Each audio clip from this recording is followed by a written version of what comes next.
So I thought I'd record what I'm calling my final word on the Pentax K5.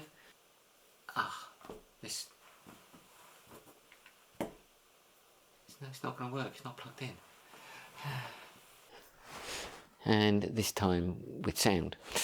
So in the last video I made about the Pentax K5, I was quite critical of the autofocus, and it does deserve some criticism, but you know, it probably is a little bit of its time. I don't think it was ever great, but it seemed a little bit, in retrospect, it seemed a little bit unreasonable of me to criticise something so heavily when actually I was really quite pleased with some of those images. And it wasn't until I actually put them into the video after I'd recorded it, and I was thinking, actually, you know, there's quite a lot of images here that were very successful. Well, I think they were quite successful for me. And so it seemed a little bit unfair to criticise it quite so vociferously. And it's not the only camera that's got flaky autofocus.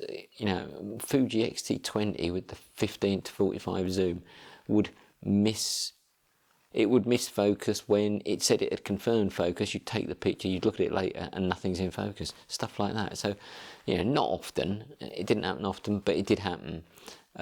So autofocus is one of those things, isn't it? It's it's difficult to rely on it in all circumstances 100% of the time.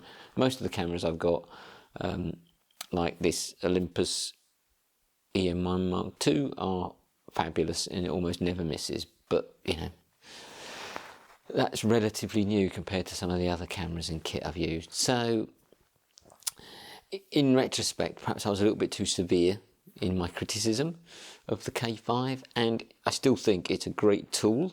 It's a really robust camera with lots of great features.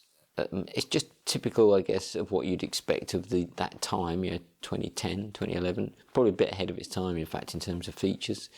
16 megapixel, very robust feel, weather resistant, it's got shake reduction, massive amount of lenses available for it, and lots of great features.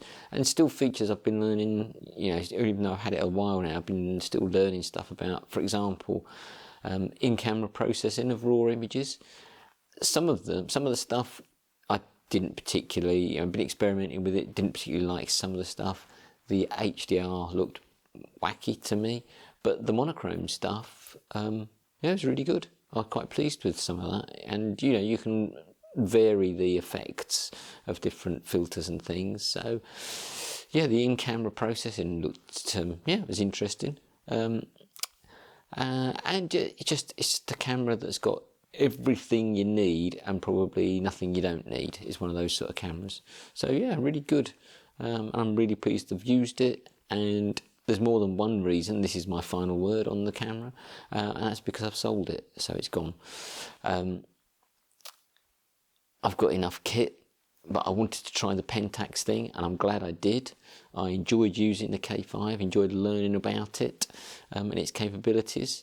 I think it did me good to take a little bit of a step back in time.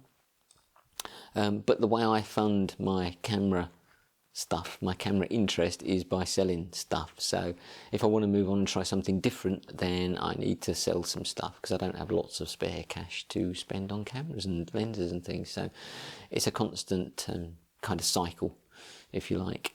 Yes, that one's gone to a good home, I think.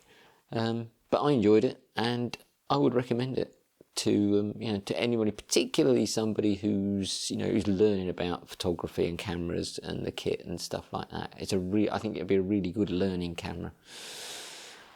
So that's it. That is my final word on the Pentax K5.